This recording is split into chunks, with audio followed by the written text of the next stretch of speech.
Greetings, ladies and gents, and welcome to this narration of the web series The Nature of Predators, taken from r/HFY. If you are new to the series, there is a playlist listed in the description, and as always, I hope that you enjoy. Chapter 34. Memory Transcription, Captain Sovlin, Federation Fleet Command. Data, Standardized Human Time, October 6, 2136. The way the humans maneuvered through space was like a bird of prey, swooping down on its intended target. It was a graceful and emotionless flight, as I watched the blues and tans of my planet come into focus. Those in the UN fleet who shrugged off their assailants fell into position and began to coordinate their next targets. Meanwhile, the dogged Orcs were forming ranks across the globe. They had no intent of relinquishing their position to a few primitives. Every sort of ammunition imaginable was ready to be lobbed at the first UN ship to stray too close. The Terrans weren't foolish enough to approach the reptilians directly, instead charting their course off to one side.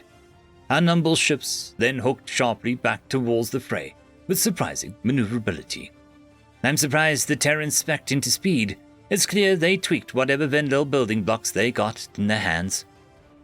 The furless predators at our weapon station were growling over which enemy to take on. An indicator blinked red on my data feed as the humans signaled at the weakest link. I squinted at the viewport, studying their selection. The enemy ship's exterior had lost its shine, and its armor didn't look as thorough as its companions. Deploy missiles on target and follow it up with everything our rail guns got. Captain Monahan's voice pierced our scare, booming and authoritative. Divert all powers to shields as soon as we get off shot off. Carlos tapped me on the shoulder. Hold on. We're going to be in for a rough ride. Let's hope our new developments, our ablative armor, pay off. We banked towards the intended target, which seemed to be tracking us as well. A spray of kinetics battered our exterior, though they did little more than superficial damage. The Terran ship design diverged slightly from the Federation, which meant the Greys hadn't learned our weakness. The primates held much more intelligence about the Orcs than the other way around. Around us, UN ships were careening into the fray with guns blazing. Pockets of fire littered the space in our periphery. I couldn't tell who was suffering more losses in its initial confrontation. The clash of two species of equal ferocity could only mean carnage. The bombing of the cradle ground to a halt, at the least, as every ship was drawn away to address the vicious humans. The fact that the large-scale conflicts with apex predators is even close is a damn miracle. It's easy to forget the Earthlings developed FTL a few months ago, I mused. I imagine how indomitable they could be, given a few hundred years to practice. A scary thought. Amidst my musings, our spacecraft pelted its opponent with a flurry of missiles. Prompt point defense took out most of our firepower, but a handful detonated against the Orcs armor.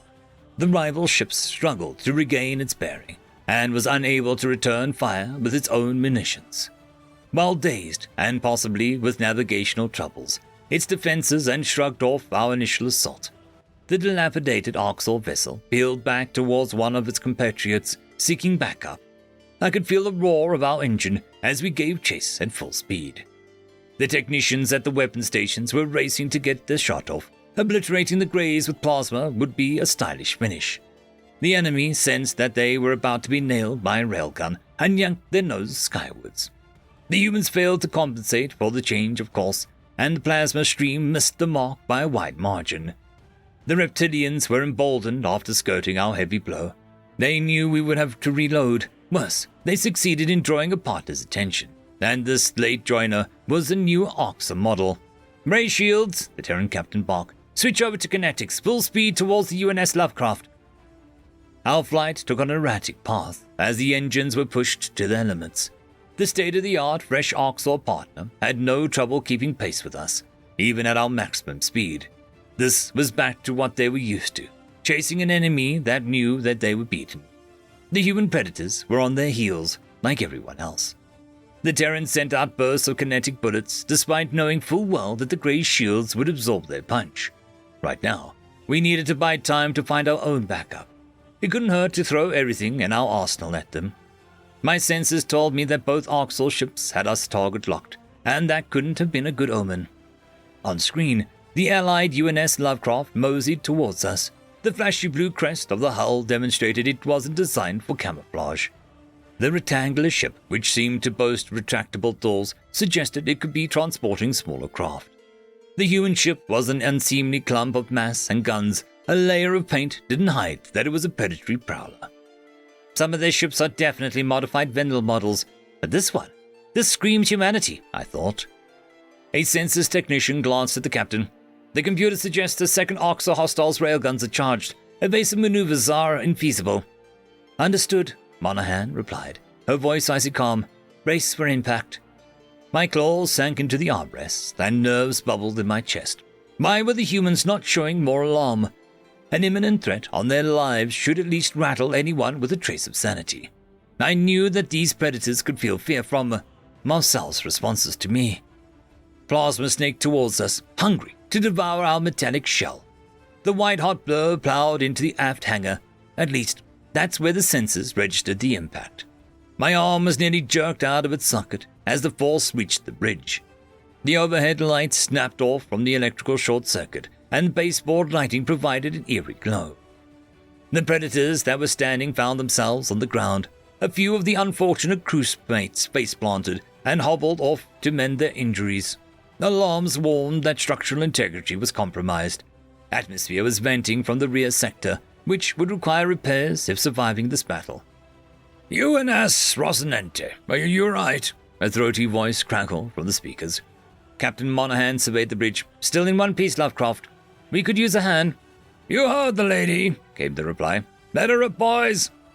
Our ship staggered down to avoid getting in their line of sight. The Lovecraft powered up twin railguns on its broadside, undeterred by the energy demands. I doubted that they could command the same power as Soul armament. The humans must believe wounding an enemy in two places offset that drawback.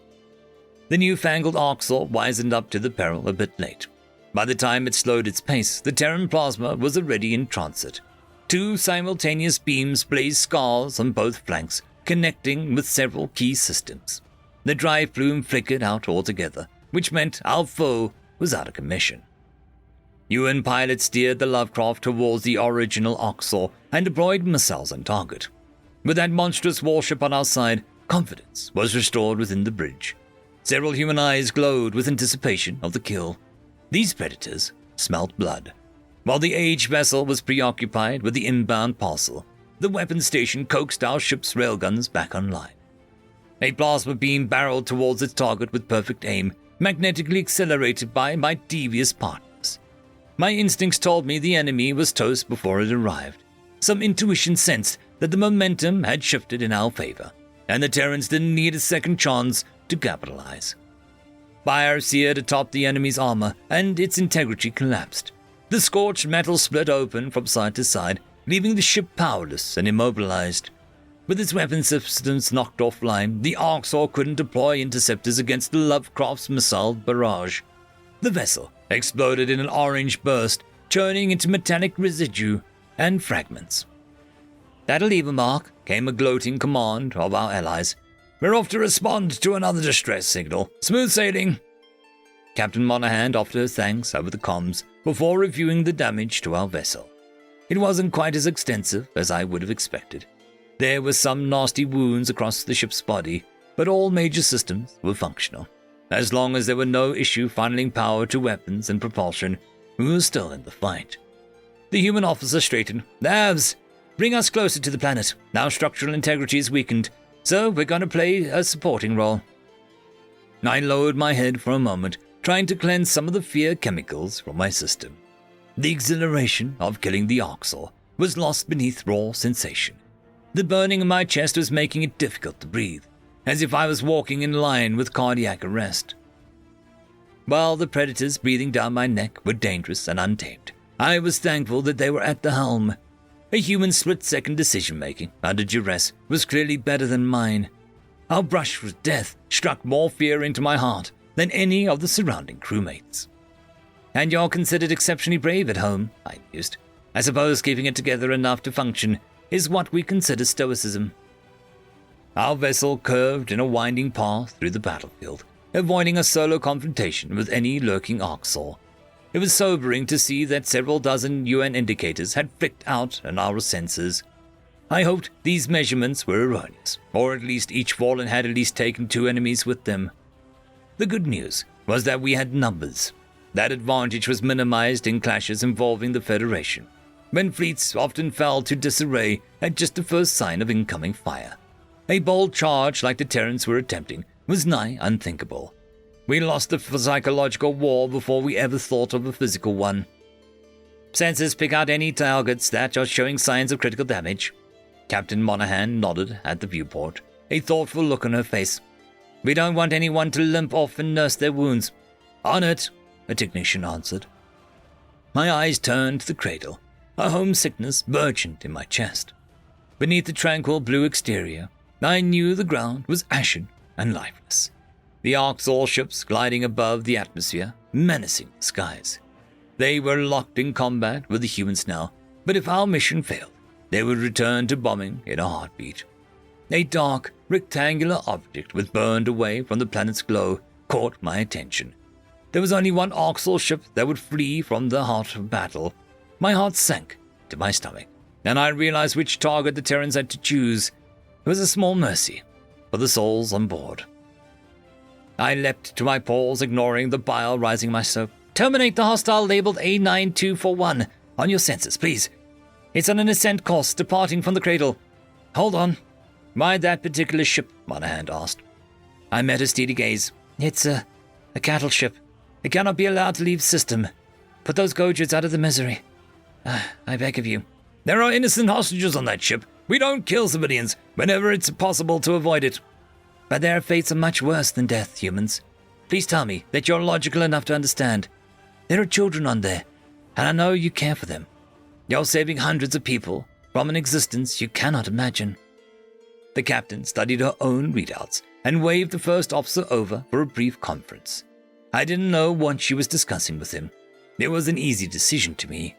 The hushed words gave the Greys time to get away. Maybe these predators did have a stunted morality. If they couldn't discern the lesser evil here, forget the letter of the law. Monahan's head snapped. Sovlin, how many Arxor do you expect on board? I don't know. It's not like anyone's ever been on one of those ships, I growled. But, their landing parties are usually around 2 to 3 dozen per group. That seems manageable. I'll put together a breach team, and we'll send a shuttle to board them. We need to knock out propulsion so that they're dead in the waters. The proposition was so simple, yet it almost moved me to tears. I couldn't believe these savage beasts would attempt a rescue mission mid-battle, at grave peril to their own personnel. From how the UN captain reacted, it was her first instinct. The thought hadn't crossed my mind to think of those Gojirds as anything but gone.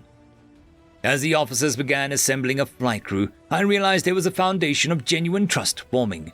The idea that humanity would want the sapient livestock for themselves had barely crossed my mind.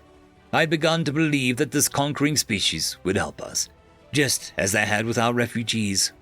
Captain Monahan barked orders to the breach personnel, who began scrounging with what energy they could for the plasma railgun. There was no time to await backup, and most UN ships were preoccupied regardless. The comm station notified all nearby friendlies of the cattle vessel, so that it wouldn't be shot down while we were trying to seize it. If reinforcements arrived down the line, that would be a bonus. Sovlin, I'm going to offer my name for the boarding party. Hatred radiated from Carlos as his gaze scorched towards the viewport. I'm a foot soldier after all. I would like to take a crack at those great freaks. The humans' pent-up rage seeped out as they contemplated the terrorizing foe. Hunger trickled into their stances and snarls. I could almost feel its burning hum through their veins. Wild, untapped anger spurred the primates to action and demanded retribution for the cruelty they perceived. They're channeling their predatory energy, but they're still in control of themselves, somehow, even in hunting mode. Can't imagine the intrusive thoughts it puts in their heads. Our ships raced towards the Arxol transport, gaining on the clunky object. Cattle vessels did have external weapons, but they were more limited than their warship counterparts. However, their internal armory wouldn't be efficient. By any metric, they were equipped with the tools to eviscerate a city. This wasn't going to be an easy task for my human allies. You're all so noble and fearsome, I growled. Captain Monahan, Let me accompany your team, please. The captain raised her eyebrows. Why would I do that? So the only Federation asset we have can be KIA? KIA? Killed in action. I won't get in your way. If you manage to free the Gochids, you'll need me to stop the stampede. They're not going to be in their right minds.